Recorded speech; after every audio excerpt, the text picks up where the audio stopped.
Sumakay ng tren sa Bicol, bumaba sa Quezon, nauwi sa Baguio. Lahat ng ito nangyari sa loob ng mahigit 3 dekada. Kay Teresita na 37 anyos na ngayon, nawalay sa kanyang pamilya nung siya'y 5 taong gulang pa lang. 5 taon lang si Teresita noon, pero malinaw na malinaw pa rin sa kanyang alaala ang pinagdaanan niyang trahedya. May nalulunod! Puntahan natin yun! Taong 1986, habang sakay sila ng bangka patungong Gumaka sa Quezon Province, walang ano-ano, biglang tumalon sa dagat ang kanyang inang si Sonia. Nilagay niya ako sa likod niya. Tangka po siyang lalangoy palayo. Nagsisigawan po yung mga tao. Yung bata malulunod. Mamamasyal lang daw dapat silang mag-ina noon para ipagdiwang ang kanyang birthday. Sabi po ng mama ko, gising ka na, ipapasyal kita. Sumama po ako, tapos nag-red po ako ng dress. Kasi po sa amin, pag naka-red ka, birthday mo. Mula sa kanilang bayan sa Libmanan sa Camarines Sur sa Bicol, sumakay sila ng tren papunta raw sana ng Maynila. Pero wala silang pambayad, kaya pinababa sila sa istasyon sa Quezon. Dito na sila naglakad-lakad hanggang sumakay ng bangka papuntang Gumaka. Nakiusap yung mama ko na sumakay siya. Tinatanong siya kung saan siya pupunta. Hindi niya alam yung sasagot niya. Basta makikisakay lang kami. Pinasakay po siya ng mga magbabasnig.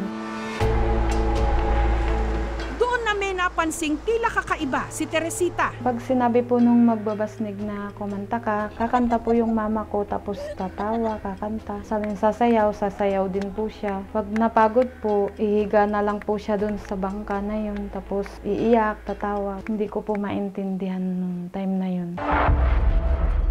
Nung malapit na raw sila sa Pampang, pinasan siya ng kanyang ina, sabay talon sa dagat. Diyan, nalulunod yun! Nagsisigawan po yung mga tao. Yung bata malulunod.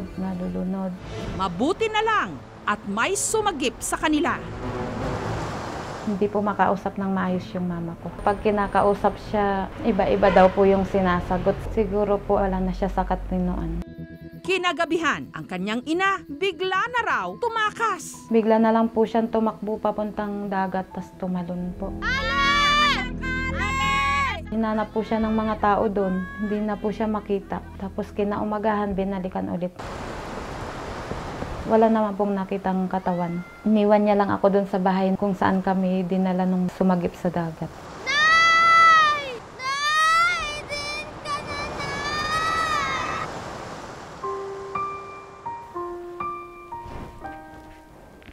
Mahal na mahal ko po yung mama ko.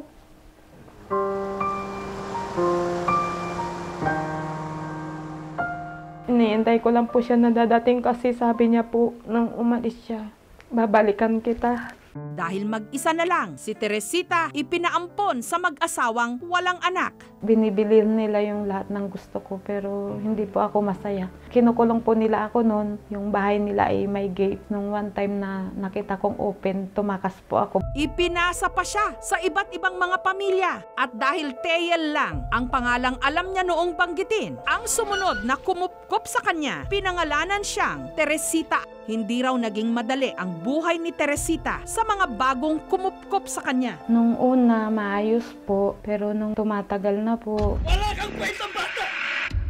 nararanasan ko na po yung hindi makataong trato. Pag nagkakasala po ako, paluin po nila ako ng kawayan na sariwa. Hindi po yun ititigil na ipapalo sa akin hanggat hindi napuputol. Kahit po bukol-bukol na yung katawan ko. Basta lasing lang po siya, sasaktan na po niya ako. Ako po lagi yung hahanapin niya, tapos sapak-sapakin niya lang po yung ulo mo hanggang magsawa siya. Meron pa po yung one time na pinalo niya ako ng sinturon, yung bakal mismo yung pinampalo niya. Pumusit-sit po yung dugo sa ulo ko, tapos inawat po siya ng anak niyang bunso. Sabi niya, tama na, papatayin mo ba siya? 13 anyos si Teresita nung mula sa Quezon, tumakas siya at naglakas loob na lumuwas pa Maynila para mamasukang kasambahay. Kalaunan, napadpad siya sa Baguio. Napunta po ako dito sa taong 1999, dito sa doktor. Sabi pa nga nila kung tatagal ako, pag-aaralin ako. Pero nakipag-asawa kasi ako. Nakapangasawa si Teresita at nagkaroon sila ng 2 anak. Pero naghiwalay din dahil hindi raw boto sa kanya ang pamilya ng kanyang mister. Dahil wala akong pinag-aralan, wala akong pamilyang may pagmamalaki. Umalis na po ako. Niwan ko po yung 2 anak ko sa kanila. Pero may komunikasyon pa rin po kami ng asawa ko. Mahirap po kasi parang naulit yung pagkatao ko na mawalay sa pamilya. Kalaunan, nagkaroon si Teresita ng bagong kinakasama, si Ricky, na karpintero ngayon sa Saudi. Hindi niya po alam na may mga anak ako. Nilihim ko rin sa kanya nun. Hanggang napapansin niya, lagi akong umiiyak. Sa pinagtapat ko na sa kanya. Sige, kunin mo sila, sabi niya. Matagal po bago kami nagkaanak. Bagamat kontento na sa binuong pamilya, iba pa rin daw syempre na makilala ni Teresita ang tunay niyang mga kadugo. Kasi sila po yung bubuo ng pagkatao ko. Hanggang ngayon po, wala akong mai-present na NSO. Inaantay ko po na mahanap ko sila. Palaisipan din daw sa kanya kung buhay pa ang kanyang ina na ang natatandaan niyang pangalan nito, Sonia Lopez Albus.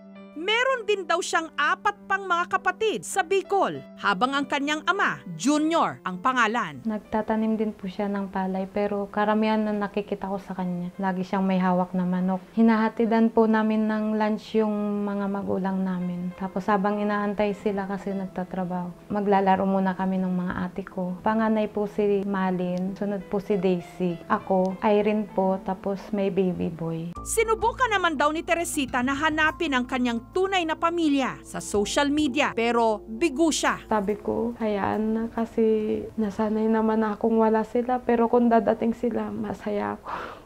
Kaya sinimulan na namin ang paghahanap. Tumawag kami sa Libmanan sa Camarines Sur, pero wala kaming mahanap doon na lead tungkol sa pamilya ni Teresita. Hanggang may nakachat ang aming team sa Facebook na isang nagngangalang Days Lopez na tubong Libmanan sa Bicol na domestic helper na ngayon sa United Arab Emirates. Anya, may kapatid daw silang 3 dekada na rin nilang hinahanap na ang natatandaan daw niyang pangalan, Cheryl. At ang naiwan daw niyang pamilya sa Pilipinas, nakatira na ngayon sa Maynila. Doon na nakaharap ng aming team ang mag-amang Tomas at Marilyn. 5 po kami lahat. Pangatlo yun si Cheryl. Pero tunay niyang pangalan Jenaline eh. Ang palayo niya nun, Ilil, bulol ng Cheryl. Taong 1986, isinama raw ng misis ni Tomas na si Sonia ang kanilang anak na si Cheryl para dalawin ang mga kamag-anak nila sa Maynila. Dali, saan pupunta? Sonia! Dadalhin ako! Umalis sila. Nagagawan pa kami sa bata eh. Punang sumpong yan. Talagang dinala ko sa mental. Nga 3 months, 2 months lang, linabas na medyo nagtino-tino na yung isip. Pag tapos noon, mga 6 years na yung 6 na taon na si Cheryl, yun na yung sinumpong na naman. Sinubukan pa nga raw ni Tatay Tomas na habulin ang kanyang mag-ina sa istasyon ng tren. Pero dahil wala siyang pamasahe noon, hindi siya nakasakay. Pag-alis noon, hindi na ako nakasakay ng train kasi wala akong pera eh.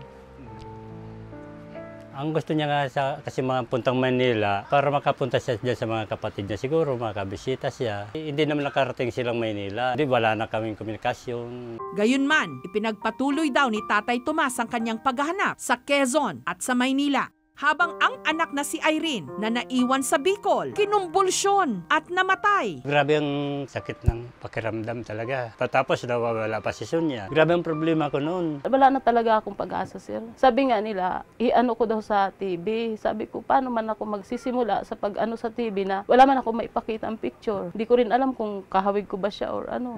Ang tanging palatandaan lang daw nila kay Ariel, ang nunal nito sa batok. Taong 1993, muling nag-asawa si Tatay Tomas at nagkaroon ng 8 pang mga anak. Hanggang ikwinento na nga ng aming team sa kanya ang istorya ni Teresita na kutob din ni Tatay Tomas. Posibleng ang nawawala niya ngang anak. May sinasabi po kasi sang Junior. Sino po Junior. yun si Junior po? Ako nga ang Junior. Ang tawag sa akin Junior. Mapa! Nandito na yung pagkain niyo, Pag nagatrabaho ko, binibigyan akong pagkain. Namimiss ko sa kanya, yung malambing siya. Minsan, hinahanap ako kung nasan ako. Ay, minsan nasa pilapil ako, tatabas akong palay. Yun, pupunta yan doon. Basta tungtuwa ako tungtuwa ko ngayon. Yun lang ang kuwan ko, na magkita kami. Pasensya na kasi hindi ko siya nahanap. Ang daming paghihirap niya parang dinaanan. Mahal na mahal ko po yung kapatid ko na yun. Kasi siya na lang po yung bunso namin eh. Para kumpirmahin kung si Teresita nga ba ang 3 dekada nang hinahanap ni Mang Tomas. Nito lang Biyernes, isinama sila ng aming team papuntang Baguio. Talagang paano ko na nagsisigurado ako kasi yung mga sinasabi niya natutugma sa amin. Samantala, si Teresita walang kamalay-malay sa kanyang mga bisita. Hello po. May pigarap kami. Na ano po? Ikaw po si Cyril Albos. Teresita. Hindi, ang kanya, Cyril Albos. Naaalala ko po may tumatawag ng ganun sa akin. Ako po yung tatay mo. Ikaw po ang tatay ko?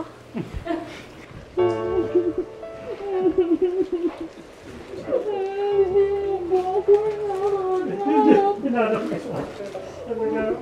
Nakising kita yung anak.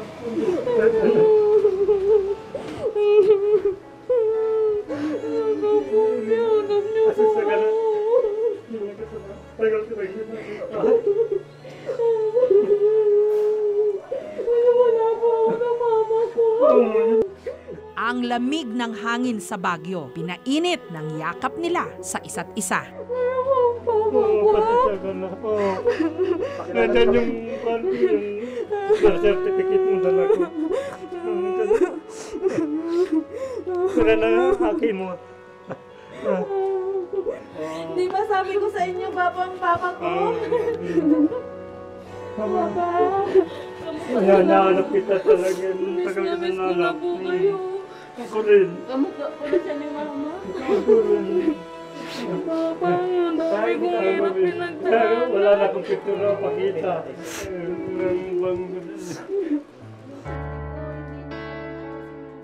Yung palatandaan ko, itong palatandaan kong nunal, oh.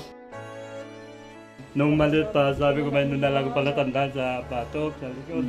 Binigyan din niya ito ng kopya ng kanyang birth certificate. Abot langit ang pasasalamat ni Teresita. Ang sarap po ng feeling ko. Kahit po marami akong pinagdaanan, nawala na po lahat yung sakit na yun. Dito na po yung papa ko. Nung nahimasmasan na, dun na isiniwalat ni Tatay Tomas kay Teresita ang isa pang katotohanan.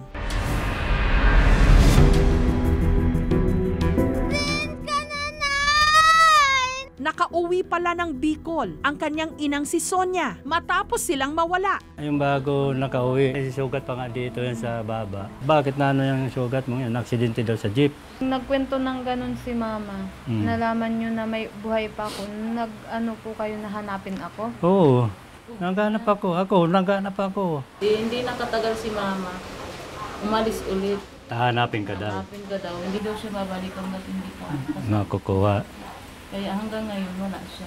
Gayunman, kinukutuban sila na baka buhay pa ito. Kaya nanawagan sila. Ma, kung natatandaan niyo po ako po yung daladala niyong bata noon. Sana po matandaan niyo ako. Gusto ko pa po kayong makita. Naantay ka po namin ni Ate Malin, ni Ate Daisy. Miss na miss ko na po kayo. Ano nga kaya ang nangyari kay Sonia matapos niyang lisanin ang kanyang pamilya? Saan kaya siya napadpad? Buhay pa kaya siya? Mga kapuso, tulungan po natin sila.